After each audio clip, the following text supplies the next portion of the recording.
Class 8, let's start a very new chapter, and the chapter name is Natural and Man-Made Disasters. This is your chapter number 5, so turn page number 49 and let's proceed for that.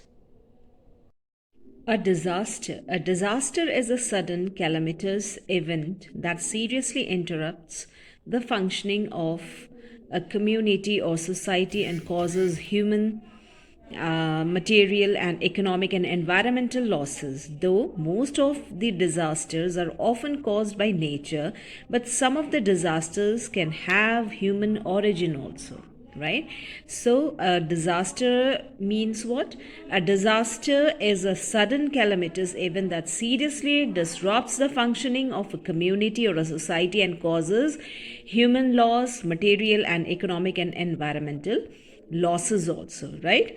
So, most of the disasters they are naturally caused by naturally or caused by nature, but some of the disasters are caused by human beings. So we called it man-made disaster. Right? Now, types of disasters. So type of disaster. There are two types of disasters. Number one, natural disaster, and number two is man-made disasters. So natural disasters means the disaster which are caused by forces of nature and are beyond the control of human beings. So it is the nature which provides us essential resources like soil, water, air, etc. But sometimes nature can also be very, very cruel. For example, earthquakes, floods, landslides, volcanoes, volcanic eruptions, volcanoes, and these are the natural disasters, right? So, man-made disasters are those which are disasters which are caused by human beings. For example, war, riots, nuclear explosions, and industrial accidents, minings, and testing of nuclear bombs, weapons. These all can cause disasters, which is known as man-made disasters. Okay, we know that the disaster which are caused by nature, we cannot control it, but to some extent we can make it control, right? So there are several steps to be taken there to minimize the effects of those natural as well as man-made disasters. So we called it disaster management. So what is disaster management? So it is a what? It is a planned steps taken to minimize, to reduce the effects of disaster. It is a discipline that involves preparing, supporting, rebuilding society when natural or man-made disasters occur.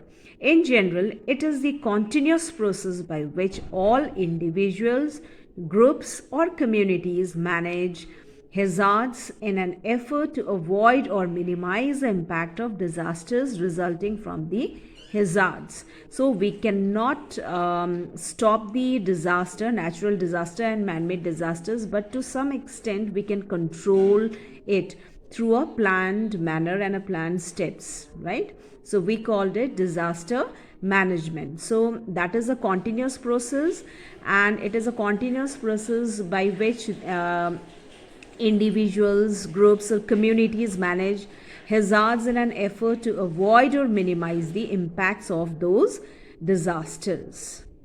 For disaster management, why do we need disaster management? So, the aims of disaster management are to reduce or avoid the potential losses from hazards, from disasters, assure prompt and appropriate assistance to victims of disaster, and achieve rapid and effective recovery, right?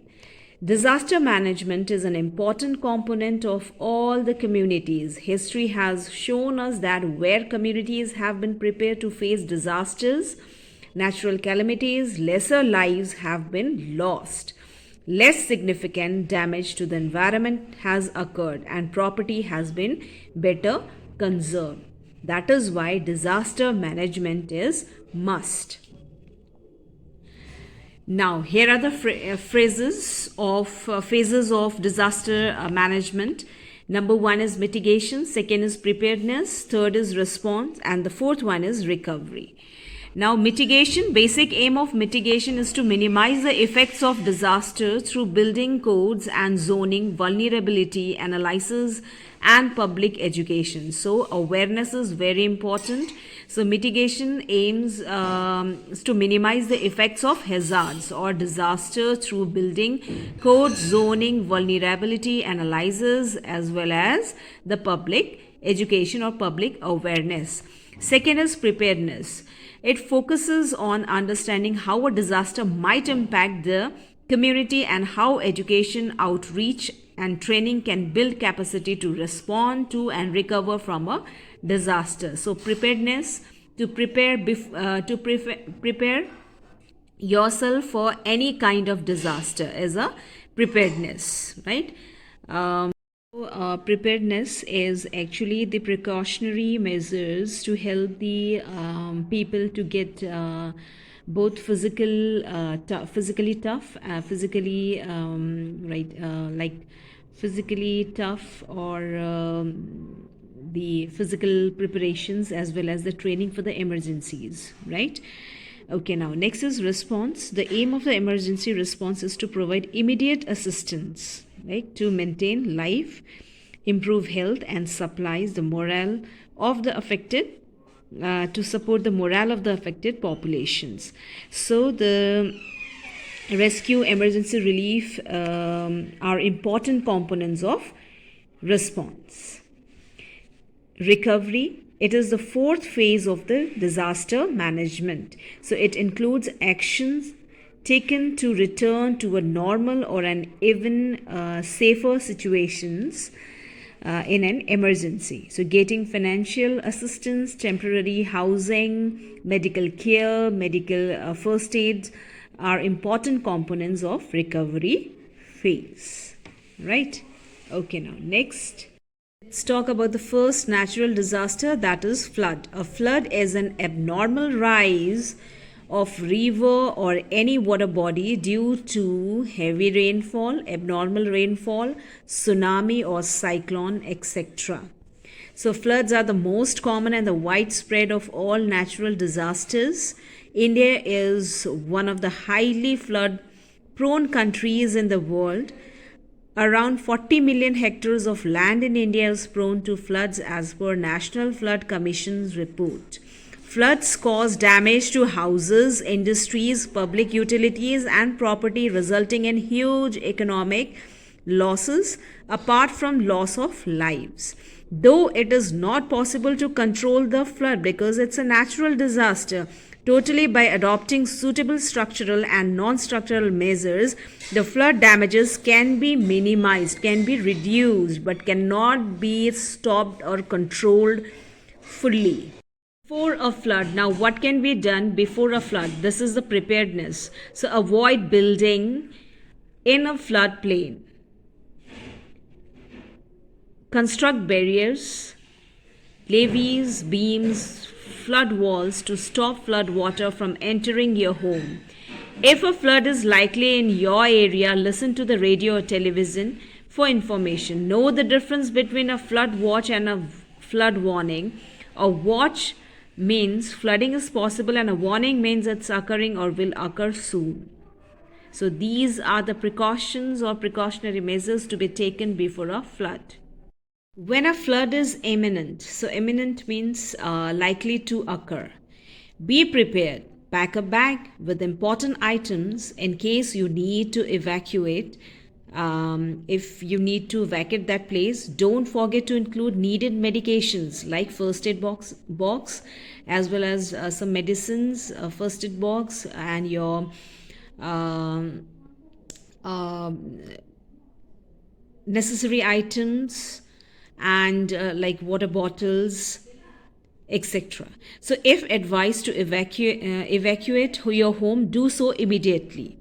If there is any possibility of flash flood, move immediately to higher ground. If there is the possibility of occurrence of flash flood, then you need to immediately move to the higher place or ground, raised area, right?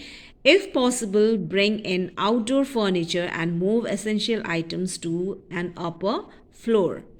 Turn off utilities at the main switches. So, main switches, utilities, and the main switches like your um, televisions, your microwaves, ovens, radios, all you need to switch them off.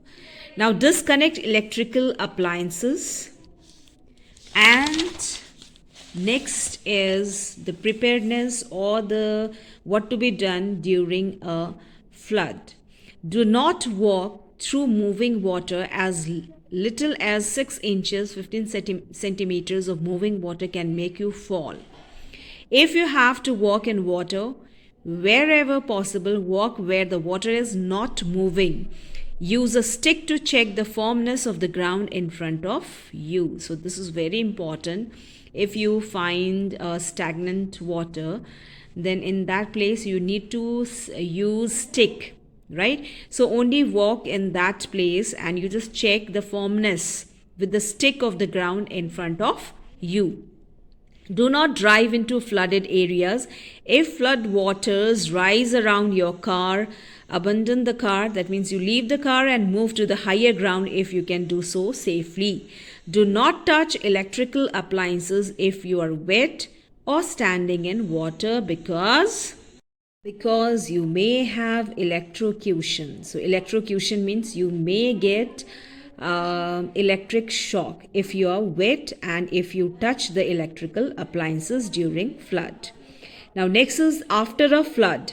Listen for news reports to learn whether the community and the water supply is safe to drink or not. Avoid flood waters. Water may be contaminated by oil, gasoline, or raw sewage. Leakage of gasoline, leakage of oil, and raw sewage may contaminate the water during flood. So, you should not avoid during a flood. Be aware of areas where flood waters have receded or roads may have weakened and could collapse under the weight of a car. So, you need to be very aware.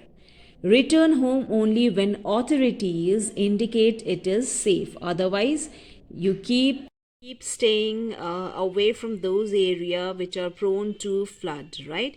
And do not return to your home or to the place unless until the authorities indicate that the situation is safe, and stay out of any building if it is surrounded by flood waters, because there's a chance of fallen of the buildings which are surrounded by flood waters, right? Okay, so children, in today's class, what we have learned about the meaning of disaster, and there are the two types of disasters: natural and man-made disasters, their meaning, and their also we have studied about the disaster management and various steps to minimize the disaster, as well as the response, preparedness, and recovery from the disasters. We also learned about the need for the disaster management, and we also have gone through the most common natural disaster, that is flood, right? Okay, children, that's all for the day. Soon we'll meet in the next video. Till then, thank you.